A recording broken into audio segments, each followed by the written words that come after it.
Hi, I'm Adam Goettl, and this is my brother and partner, Ted Goettl. We're the owners and founders of Goettl's High Desert Mechanical. We want to welcome you to this business. We think it's important that you are able to hear our story so that you know where we started, where we're going, and what we're doing right now. One of the things I want to, clear up before you do come to work here or get to know us a little bit is that a lot of people believe and feel that Adam and Ted Goettl came from a company down in Phoenix called Goettl Air Conditioning. We're actually sole and separate from that company. Our family did start that company back in the 1930s, but we were never a part of that. Ted and I decided to start this business after we graduated from college in the Verde Valley because we felt it was the right place to raise our families, and we're very, very glad that we did it, happy that we're here. We've been here for 38 years and just are thrilled to death about what we've accomplished and what our employees have accomplished at our company. Adam, what's your recollection of the genesis of Goettl's High Desert Mechanical? I can recall Ted and I both went to Northern Arizona University. I graduated before him, I'm older, so I went to work in the defense industry down in Tucson, Arizona, thinking that that was going to be my career as an engineer down there. I started working down there, really liked it, but I knew there was something more. What we had talked about was starting a heating and cooling business, and we decided probably in 1987, 86, 87, that we wanted to have a heating and cooling business in the Verde Valley. Why the Verde Valley?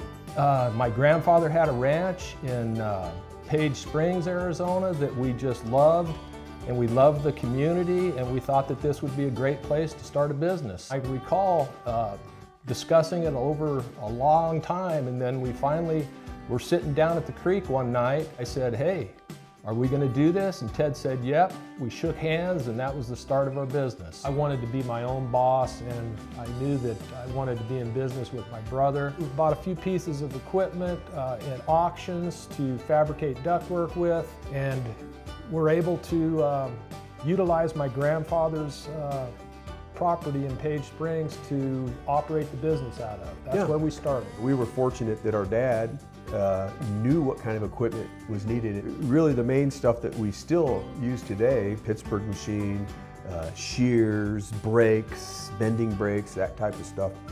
We were able to get that stuff and get the ball rolling. We had enough tools, basic tools, that we could make just about anything we needed to make. Yeah, but we were able to utilize a barn that was probably built in 1930 in Page Springs. We did really good work.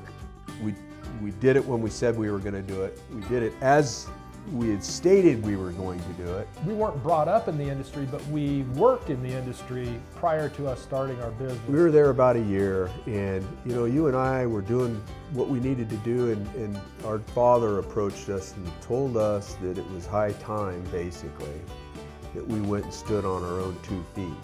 Yeah, because we weren't paying any rent. Correct. And he said, you're out, find another place, and we did. We needed a little bit more room, so we moved to 351 Rincon, Lower Clarkdale. We were only there about 2 years. We had employees by then, and we were starting to be able to have a little bit at that time, buying a few vehicles. It was a great place. It was dock height, so when we got deliveries, the trucks would back up, and you just walked into the back of the truck. Remember how nice that was? That was nice. What kind of sustained us through those early years was us, Adam and I, hustling. And the hustle was, if we didn't have ductwork to build or ductwork to install or air conditioners to install, we got in the truck, and if we had 2 trucks, we got in 2 trucks and we drove. And we drove around and we looked for any place that had 2x4s sticking up. Or slabs on the ground, whatever. Whatever. They were going to build a house. What that did for us, it let us meet a lot of new people. Maybe they wouldn't give you the job, or maybe they didn't want you to even look at the job, but you met them. And you knew their name, and you went and wrote their name down, and next time you saw them out there, you met them again, and pretty soon after a while, they're like, yeah, these guys are all right. Yeah, maybe we'll give them a shot. Give them a shot. Yeah, that's what sustained us. The hustle that you had to have in those days to sustain a business and keep a business rolling, especially once you started getting employees, you had to have a lot of hustle to get the work.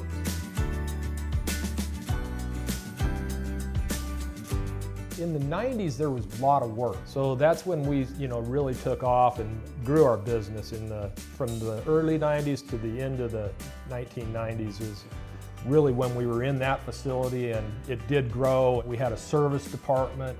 We had a couple service guys that were doing service work. One of the big things was we began, with help from our brother George, we started a little manufacturing business, building some products for his business, Right. which is in the roofing industry. Yep. That really stretched our time a lot then.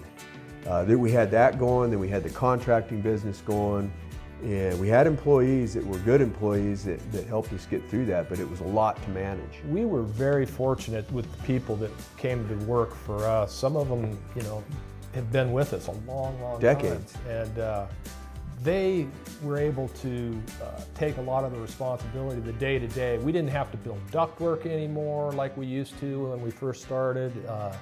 We were able to do more of the managing of the business and bidding the business.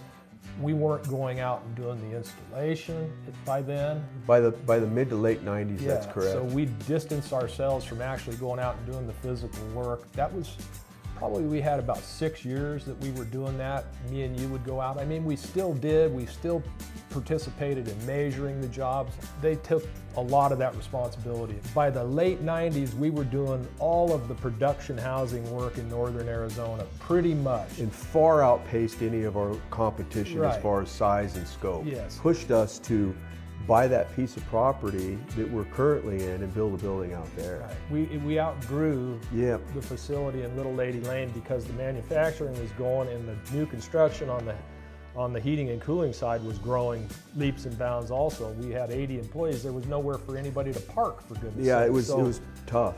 So we had to do something, so we purchased 6 acres where we're currently at right now in the 2001.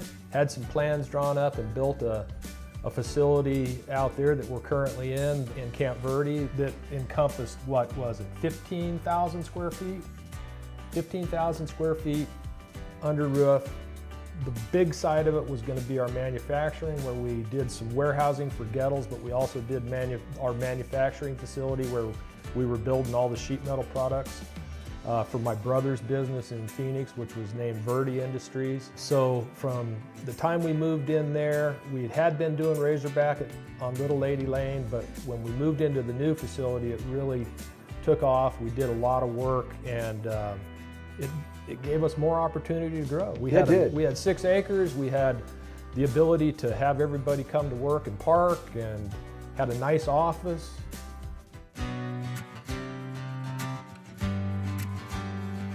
We're proud to be a part of this community here in the Verde Valley in Prescott and Flagstaff, and we're going to be here a long time. It's been, a real pleasure over the last 38 years building what we have right now, and where it's going with the boys coming into the business is very exciting. I can't express how good it makes me feel to know that the customers that we've had, the things that we've done, have all been very, very positive. And I think that anybody that would look at my company and Ted's company would say it's a company that has been in the Verde Valley, and it's a long-standing company, a place to work and a good place to work, and you can do real well. A company of high standards and high integrity.